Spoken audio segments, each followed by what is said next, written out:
colocan al Espíritu Santo en manifestaciones con las cuales Él no se muestra. Hay dos extremos siempre, mas nosotros mantenemos aquí el equilibrio y lo hacemos siempre fundamentados en la palabra de Dios. Así que como no es un tema que ignoramos, es un tema relevante, importantísimo, estamos aquí estudiando en esta temporada sobre el Espíritu Santo.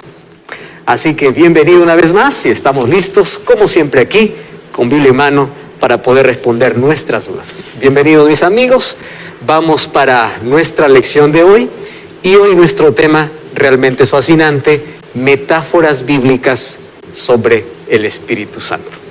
Antes de poder abrir la Biblia, vamos a orar. Querido Dios, estamos listos con tu palabra en nuestra mano para que tu Santo Espíritu pueda colocarla en nuestra mente. Estamos dispuestos a oír tu voz y queremos que tu Santo Espíritu, como siempre está donde pedimos, puede estar aquí con nosotros, puede iluminar nuestra mente, puede abrir nuestros ojos para poder comprender con este tema de hoy cómo a través de símbolos se muestra al ser humano para poder revelar su carácter y su poder transformador. Y hoy queremos comprender la importancia de esto porque tiene que ver con nuestra salvación y nuestra vida. Que tu Santo Espíritu sea nuestro maestro, nuestro profesor, que nos guíe al conocimiento de tu palabra, en el nombre de Jesús. Amén. Amén. Metáforas bíblicas del Espíritu Santo. Ya en la primera clase que tuvimos aquí, nosotros hablamos cómo las personas tienen diversas ideas sobre quién es el Espíritu Santo. Y a menudo lo relacionamos solamente a través de símbolos, ¿no? Cuando uno empieza a buscar alguna imagen y coloca Espíritu Santo, lo primero que va a aparecer es una paloma. Porque la paloma es el símbolo más directo con el Espíritu Santo, porque se manifestó en el bautismo de Jesús de esa manera. Y desde allí quedó grabada en la mente de las personas que el Espíritu Santo es como una paloma. Jesús ya mencionó que el Espíritu Santo es como el viento. Y ya vimos este concepto desde Génesis capítulo 1, desde la primera página de la Biblia donde se menciona la obra del Espíritu Santo, el poder del Espíritu Santo. Y hoy vamos a ver cómo el Espíritu Santo tiene en la Biblia por lo menos 7 símbolos. Más detrás de cada símbolo hay un mensaje. Y hoy queremos comprender por qué fueron escogidos esos símbolos. Porque esos símbolos tienen que ver con nuestra vida. Tiene que ver con nuestra salvación. Cuando Jesús es mostrado en el libro de Juan, con los 7 yo sois que solamente Juan menciona, cuando él dice yo soy el pan de vida, yo soy el agua de vida, yo soy la puerta, yo soy el buen pastor, se está mostrando a través de todos esos símbolos como el salvador del ser humano. Mas ahora vamos a ver que los símbolos del Espíritu Santo tienen que ver con su obra transformadora en el ser humano. Mientras que Jesús relaciona símbolos con su gracia y su sacrificio que extiende, el Espíritu Santo se muestra como símbolos, con símbolos de aquello que representa purificación, pureza, de aquello que representa limpieza, o sea, de la obra que hace en el ser humano cuando acepta a Jesús. ¿Cuándo nosotros usamos un símbolo? Los símbolos son usados cuando nuestro entendimiento, que es finito, no da para comprender todo. Los que son padres pueden entender perfectamente que hay preguntas que los niños hacen y que no hay palabras que ellos pueden entender. Y una de las mejores formas de poder explicar a un niño algún asunto es a través de una historia o a través de un símbolo. Un símbolo, una historia, una parábola hace que pueda entender el niño, el adolescente, el adulto, el profesional, aquel que no lo es, todos. Por eso es que Jesús cada vez que hablaba y quería mostrar el reino de los cielos, Él no lo hacía con argumentos. Él lo hacía con parábolas. Porque las parábolas cumplían 3 propósitos. Número 1, llamaba la atención de la gente. ¿A quién no le gusta escuchar una historia? Número 2, las parábolas se relacionaban con la vida de la gente. Y ellos se identificaban más. No era una historia del pasado, era una historia que ellos vivían. Las parábolas a menudo eran de cosas que ellos vivían en el día a día. Y número 3, las verdades más profundas los expresaba de la manera más simple. Eso hacía Jesús. Ahora, ¿cómo es que el Espíritu Santo se muestra al ser humano? Hasta aquí ya hemos visto cosas complicadas para poder entender, por ejemplo, ¿quién es el Espíritu Santo? Mas ahora, ¿cómo Él se puede revelar al ser humano si nuestro entendimiento es finito? Pues hay una manera que nuestra mente puede entender mejor, y es a través de símbolos. Los símbolos representan muchas cosas y dan muchos mensajes. Por ejemplo, nosotros vemos una cruz. La cruz está relacionada con Jesús. Pero ustedes saben que la cruz, antes de la muerte de Jesús, era el símbolo de la peor maldición, de la mayor maldición. Jesús convirtió el símbolo de la mayor maldición en un símbolo de esperanza. Cuando nosotros vemos un corazón, el corazón lo relacionamos con el amor.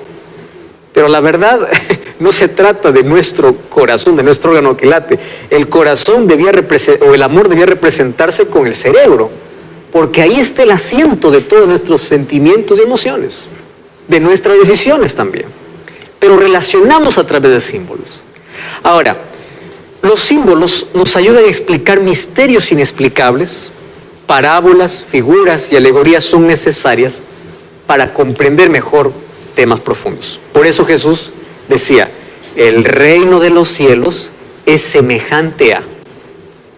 Él quería explicar ¿qué cosa? El reino de los cielos. Pero como el ser humano no iba a comprender la grandeza del reino, ¿qué cosa usaba Jesús? Símbolos, parábolas, figuras. Y miren lo que dice el Antiguo Testamento, porque las parábolas no son del Nuevo Testamento simplemente. En el Antiguo Testamento ya encontramos parábolas. En Oseas capítulo 12, versículo 10, dice así: y os he hablado a los profetas y aumenté la profecía, y por medio de los profetas, ¿qué cosa dice Dios? Yo usé parábolas. A veces los profetas tenían que hacer cosas que tú no lees y dices, yo nunca lo haría. Imagínate el profeta Jeremías caminar con un yugo por la plaza de la ciudad. Imagínate a varios profetas que tuvieron que obedecer las órdenes de Dios para dar un mensaje. Ellos mismos a veces eran las figuras del mensaje que querían dar para el pueblo. Vamos entonces a la primera figura, porque hoy vamos a ver apenas 4 figuras y en el próximo programa veremos las 3 últimas. Vamos a ver a la primera figura. La primera es la más conocida, el símbolo de la paloma. Vamos a ver Mateo capítulo 3, versículo 16. Hoy voy a pedir que todos me ayuden a leer. Vamos a comenzar aquí con Percy. Toma el micrófono, Percy, allí puedes leer Mateo capítulo 3, versículo 16. Y Jesús, después de que fue bautizado, subió luego del agua. Y he aquí los cielos les fueron abiertos, y vio al Espíritu de Dios que descendía como paloma y venía sobre él. Gracias. Si ustedes se dan cuenta, ¿qué término se usa aquí para el Espíritu Santo? El Espíritu de Dios. Recuerdan que ya vimos en la clase o en el programa anterior que como se presentaba el Espíritu Santo en el Antiguo Testamento era como el Espíritu de Dios. Y aquí en el Nuevo Testamento continúa con ese título, por lo menos aquí en este texto. No directamente diciendo el Espíritu Santo, sino el Espíritu de Dios descendía. Entonces, ¿por qué viene con este símbolo? ¿Qué representa una paloma? Tiene varias cualidades por cual podemos estudiar cada una de ellas y para ver el trabajo del Espíritu Santo. Mas yo quiero mostrar aquí 3 cosas interesantes o 3 características que representa este símbolo. Una paloma, ¿por qué? La paloma es o representa inocencia y pureza. ¿Y por qué es representado el Espíritu Santo con inocencia y pureza? Ahora vamos ya a la primera hora del Espíritu Santo. Porque el Espíritu Santo lo que trae al ser humano cuando se convierte justamente es eso. ¿Recuerdan ustedes que Jesús dijo así? Si ustedes no fuesen como niños, no podrán entrar en el reino de los cielos. ¿Qué cosa es lo que caracteriza a un niño? No está hablando aquí Jesús que tú seas inmaduro. Está hablando de la inocencia. Ahora fíjate, ¿cómo nosotros podemos volver a ser como niños? Imposible humanamente. ¿Quién trae eso a nuestra vida? El Espíritu Santo. Y pureza. Vamos a abrir la Biblia, el libro de Tito. El Nuevo Testamento, capítulo 3, versículo 5. Miren lo que dice el libro de Tito. Tito, capítulo, está después de Timoteo, capítulo 3, versículo 5. Dice así. Contraste, Fabiola. ¿Puede leer, por favor? Dice, nos salvó no por obras de justicia que nosotros hubiéramos hecho, sino por su misericordia, por el lavamiento regenerador y renovador. Muy bien. Y ahí dice por el lavamiento de la regeneración y la renovación en el Espíritu Santo. ¿Quién es el que trae la renovación y la regeneración, o sea, la pureza? ¿Quién es el que lava la suciedad humana? El Espíritu. Él es el encargado. Por eso ahí está el símbolo de la paloma, ¿no? Inocencia y pureza, que le representa, y cuando mora en el ser humano, eso trae al ser humano. Segundo, una paloma es símbolo de paz, ¿verdad? Colocas paz, también una de las primeras cosas que aparece es una paloma. ¿Y por qué representa la paz? Vamos al libro de Juan capítulo 14, versículo 27.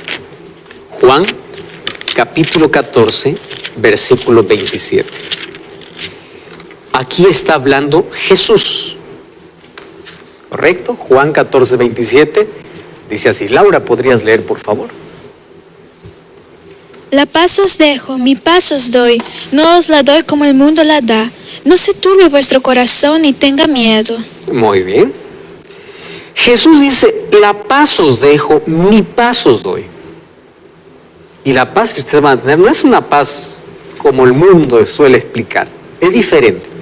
¿De qué paz está hablando? Antes que Jesús diga, mi paz os dejo, miren lo que dice el versículo 17. Versículo 17 dice, el Espíritu de verdad, al cual el mundo no conoce y no lo puede recibir porque no lo ve ni lo conoce, pero vosotros lo conocéis porque vive con vosotros y estará con vosotros. Entonces ahí dice, el Espíritu Santo que ya mora en vosotros, Él colocará la paz. El mundo no lo conoce, tampoco lo recibe, y porque no lo conoce, no sabe quién es, y lo rechaza. Por eso es que la paz que yo les doy es una paz diferente a la paz del mundo. ¿A qué está haciendo referencia? Al Espíritu Santo, que trae paz a la vida. Número 3.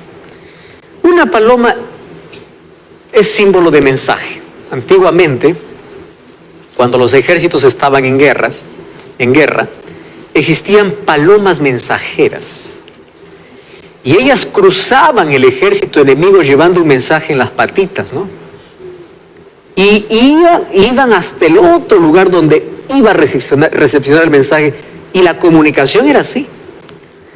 Palomas mensajeras.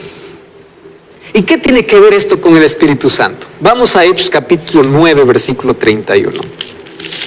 Hechos capítulo 9, versículo 31. Miren la obra del Espíritu Santo.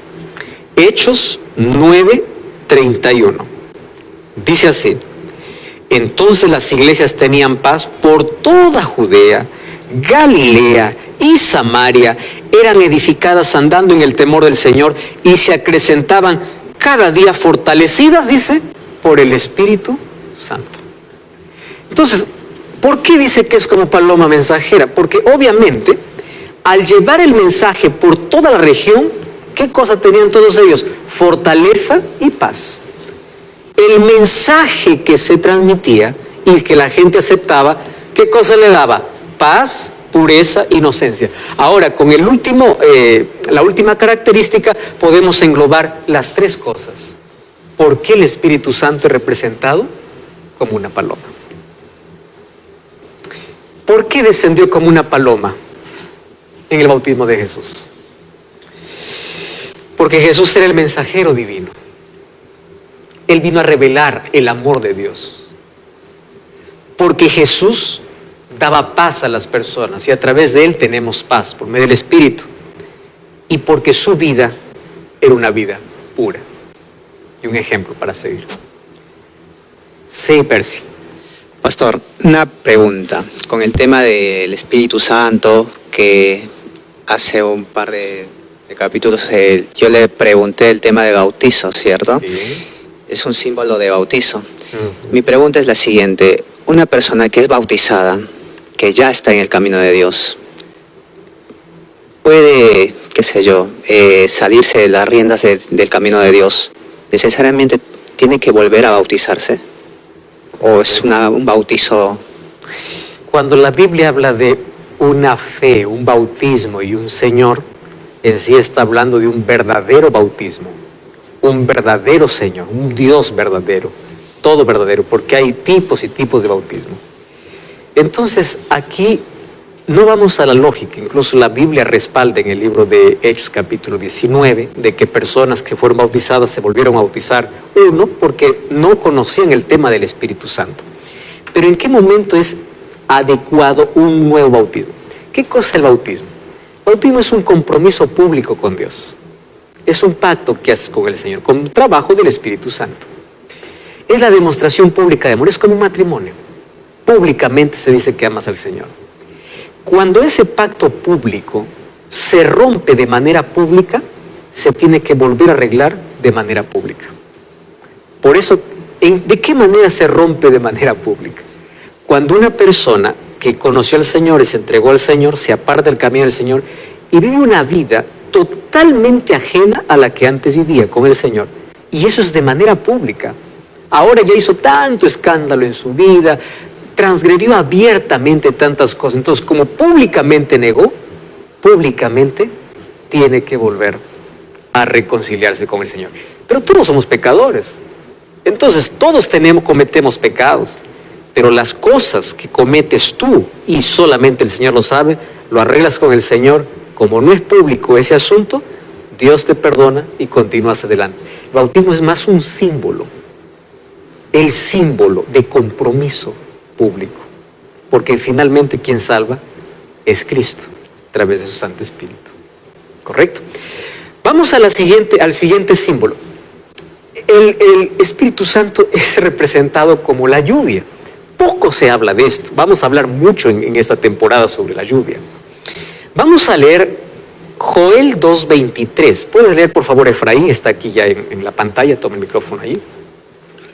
Vosotros también, hijos de Sión, alegraos y gozaos en Jehová, vuestro Dios, porque os ha dado la primera lluvia a su tiempo, y hará descender sobre vosotros lluvia temprana y tardía como al principio.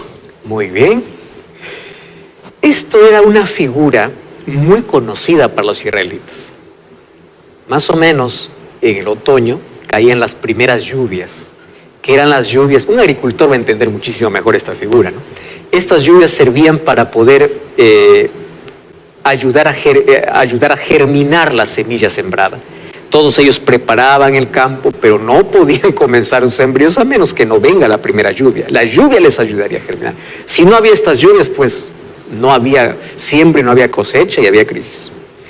Habían dos lluvias que ellos esperaban: la lluvia temprana y la lluvia tardía. La lluvia temprana era para comenzar, para que brote la semilla. Y la lluvia tardía era para ayudar a madurecer la semilla y luego cosechar. Ahora se usa estos dos símbolos como un don de Dios para su pueblo, como lluvia temprana y lluvia tardía. ¿Pero a qué se refiere esto? Vamos a ver Joel capítulo 2, versículo 28. Y miren, allí lo que dice Dios, después de la promesa de la lluvia temprana y lluvia tardía. Después de esto derramaré mi espíritu sobre todo ser humano. ¿De qué está hablando acerca de la lluvia? ¿O por qué está diciendo que Él derramará lluvia temprana y lluvia tardía? Está representando el Espíritu Santo. Yo derramaré mi espíritu. Y de esto vamos a hablar en una lección posterior, cómo el apóstol Pedro toma Joel capítulo 2, versículo 28 para decir, esto se está cumpliendo hoy. ¿Qué se estaba cumpliendo en el Pentecostés? La lluvia temprana. El comienzo de todo. Ahora fíjense, ¿cómo esto nos ayuda a entender mejor? La lluvia temprana descendió en el Pentecostés. Vamos mejor al libro de Hechos, miren, ahí lo encontramos con claridad. Hechos capítulo 2, versículo 14. Hechos 2, 14 al 17.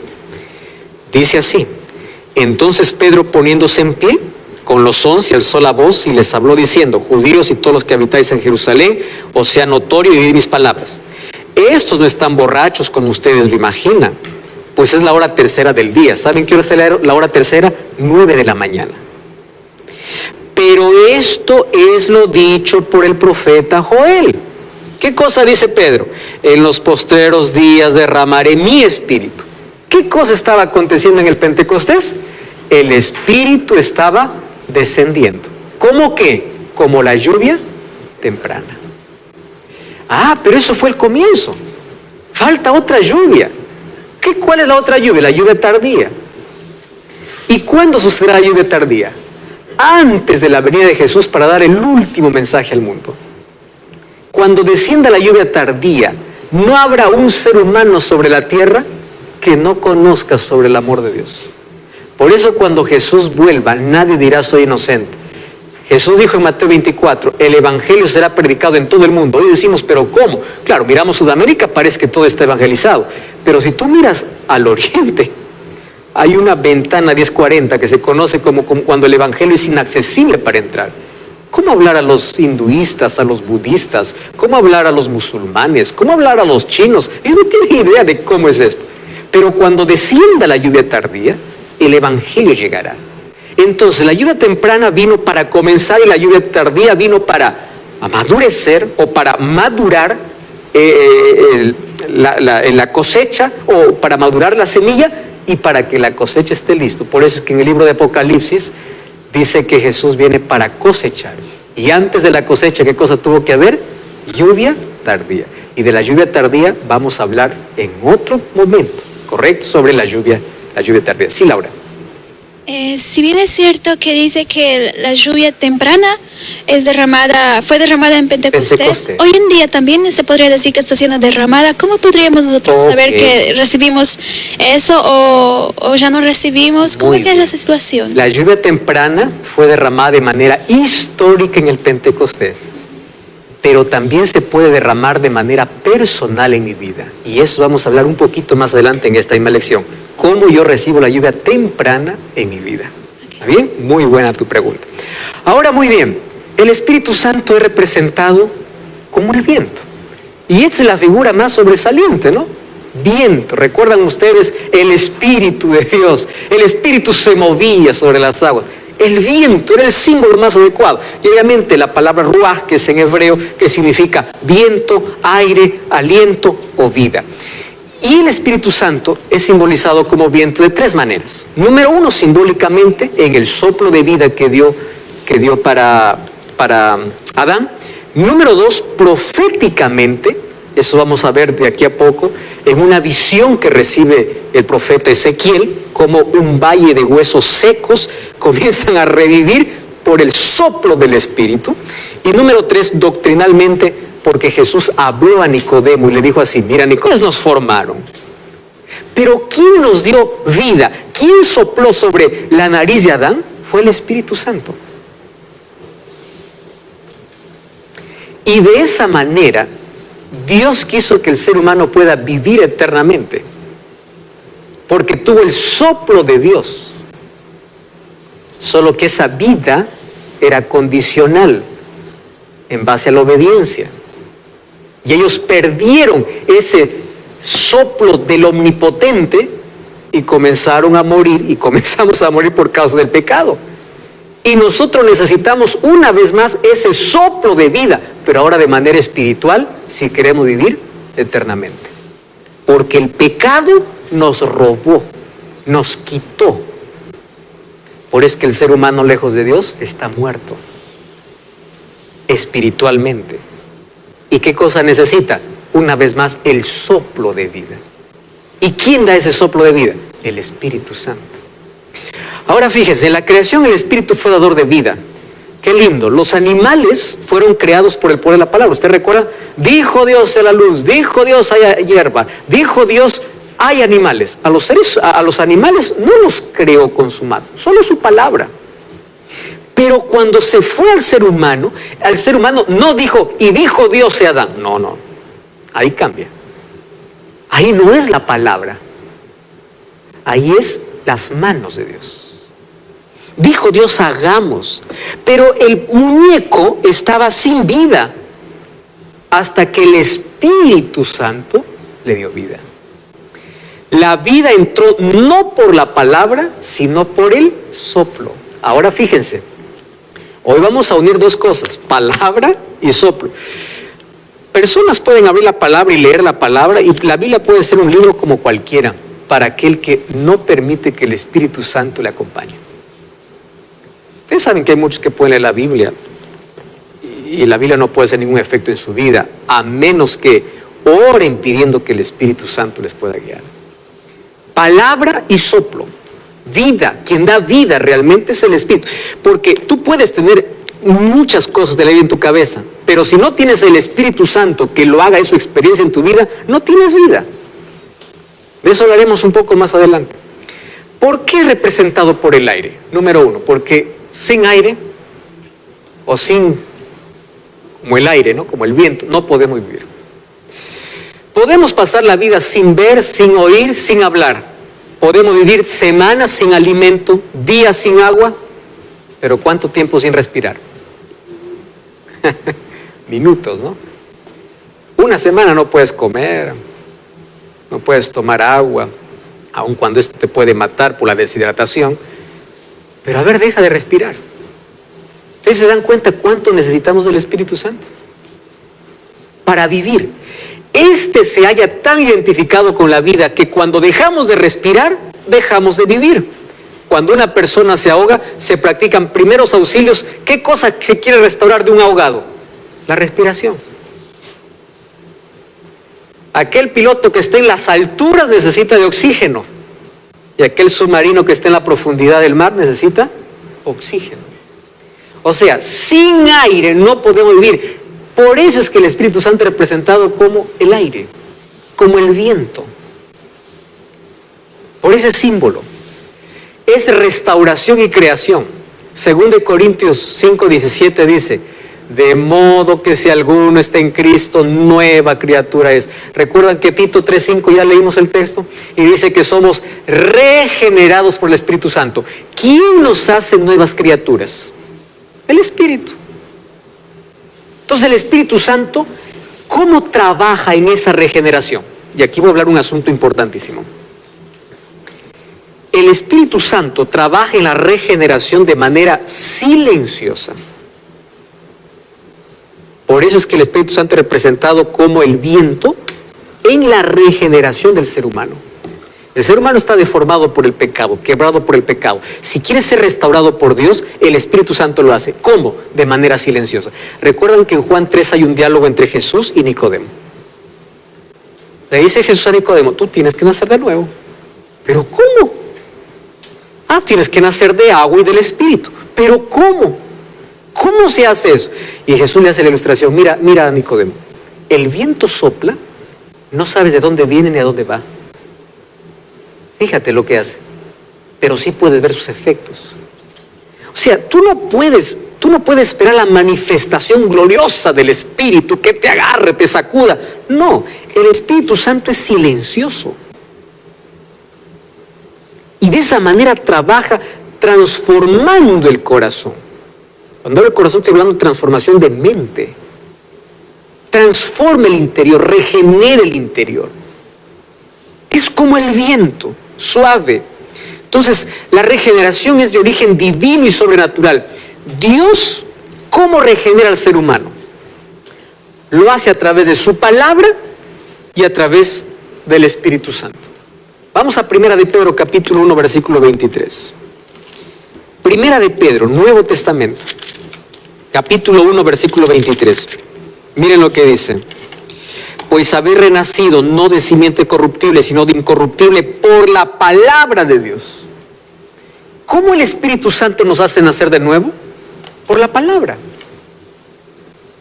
Ahora, ¿qué poder tiene la palabra? Vamos a 2 Corintios. Este texto es interesantísimo. El apóstol Pablo, una vez más. 2 Corintios, capítulo 3, versículo 17. 2 Corintios 3, 17 y 18. Dice así. Comienza hablando sobre el Espíritu de Dios. El Espíritu, el Señor es el Espíritu, y donde esté el Espíritu del Señor, ¿qué cosa hay? Libertad. Muchos han confundido libertad con libertinaje, ¿no? ¿Qué significa estar libres? Por lo tanto, nosotros mirando con el rostro descubierto y reflejando como un espejo la gloria del Señor, somos transformados de gloria en gloria en su imagen. La pregunta es, ¿cuál es el espejo? ¿Cómo sabes que tu vida va cambiando? ¿Cómo sabes que tu carácter va cambiando? Porque dice que somos transformados en la gloria del Señor. Entonces, ¿cuál es esa gloria? El mismo Pablo explica. Vamos al capítulo 4. Miren el versículo 2. Antes bien renunciamos a lo oculto. Capítulo 4, versículo 2 de 2 Corintios. Renunciamos a lo oculto y vergonzoso, no andando con astucia ni adulterando la palabra de Dios. Por el contrario, manifestando la verdad. Nos recomendamos delante de Dios de toda conciencia humana. Versículo 4. Esto es entre los incrédulos a quienes el Dios de este mundo les cegó el entendimiento para que no les resplandezca la luz del Evangelio de la gloria de Cristo. En el capítulo 3 dice que la gloria de Cristo es reflejada en nuestra vida. Y en el capítulo 4 dice, ¿dónde podemos encontrar la gloria de Cristo? En la palabra. Entonces, en la medida que nos relacionamos con la Biblia, con la palabra de Dios, descubrimos quién es Dios, cuál es su carácter, y su carácter va reproduciéndose en nuestra vida. Y allí ocurre, ¿qué cosa? La regeneración. Ahí ocurre la restauración. No con manifestaciones de éxtasis emocional, con la palabra. Así es como trabaja el Espíritu de Dios, a través de la palabra.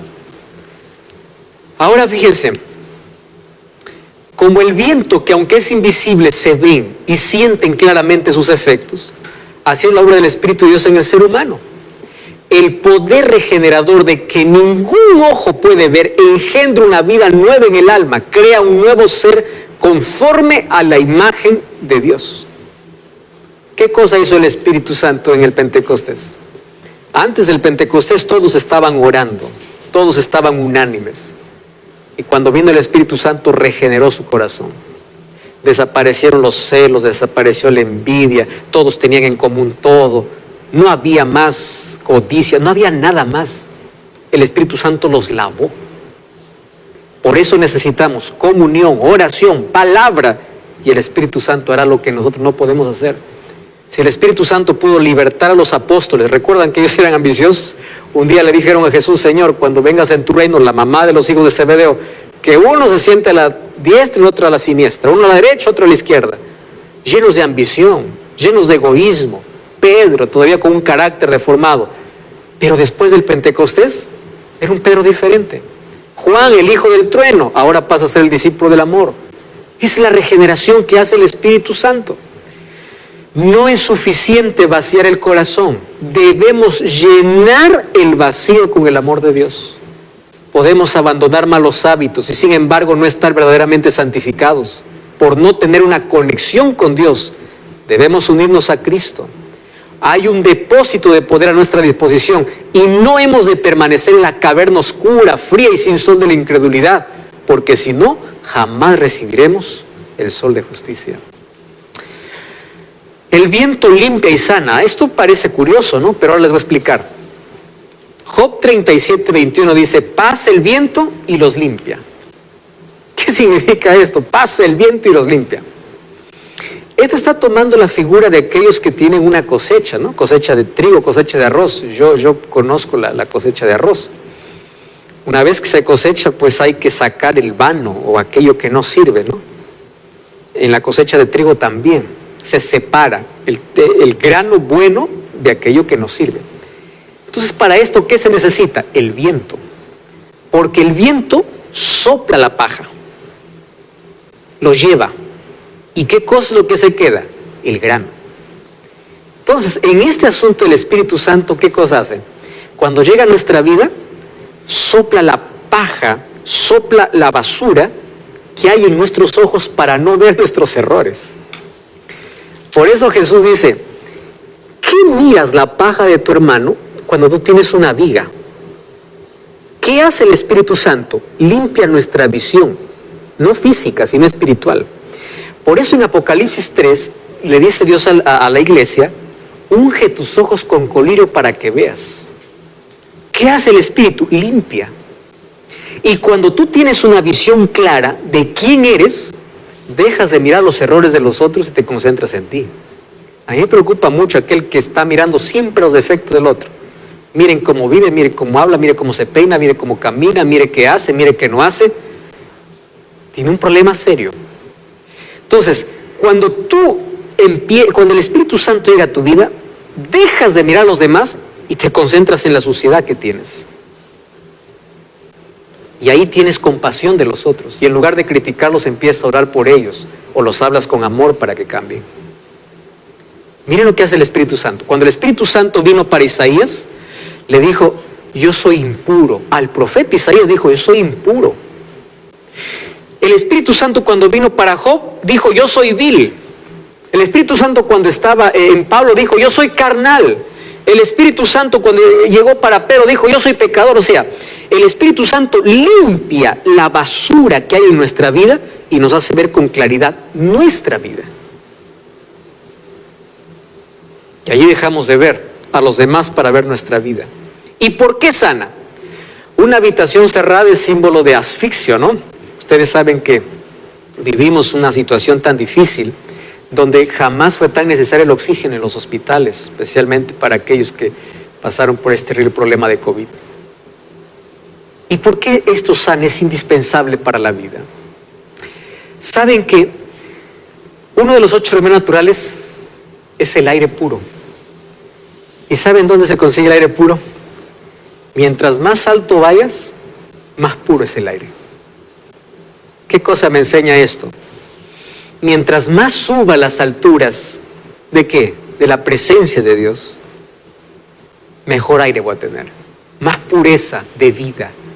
Por eso Dios nos invita a estar con Él sobre las alturas. Eso es el Espíritu Santo. Por eso es representado con el viento. Tiene un poder vivificador.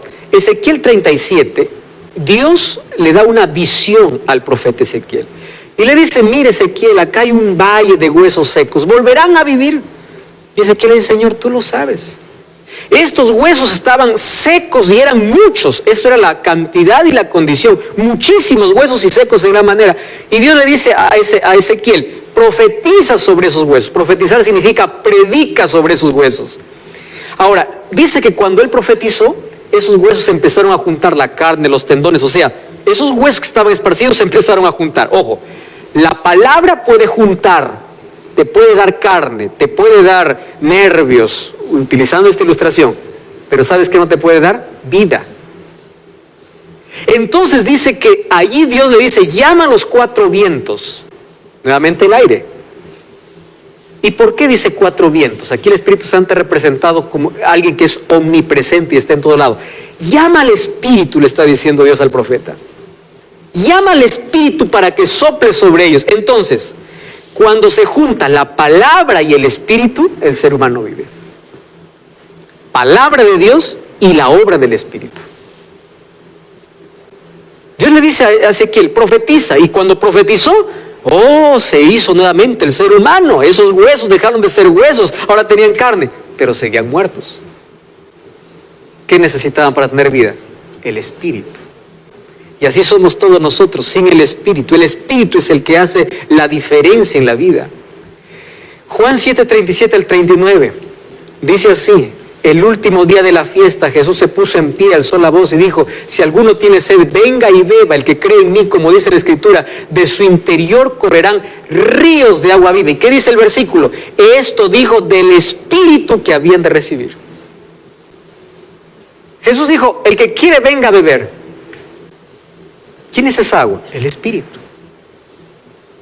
Ustedes saben que una de las 7 fiestas, una de las más importantes de las fiestas israelitas, era la primera, que era la fiesta de la Pascua, que apuntaba el sacrificio de Jesús, y la última, que era esta fiesta de las cabañas. Dejaban sus casas, ellos iban a vivir allí por una semana, por 7 días, allí fuera de sus casas, en carpas, hacían cabañas recordando cómo Dios los había guiado en el desierto. Y el 8º día volvían a sus casas, representando que ellos entraron a la tierra de Canaán. Durante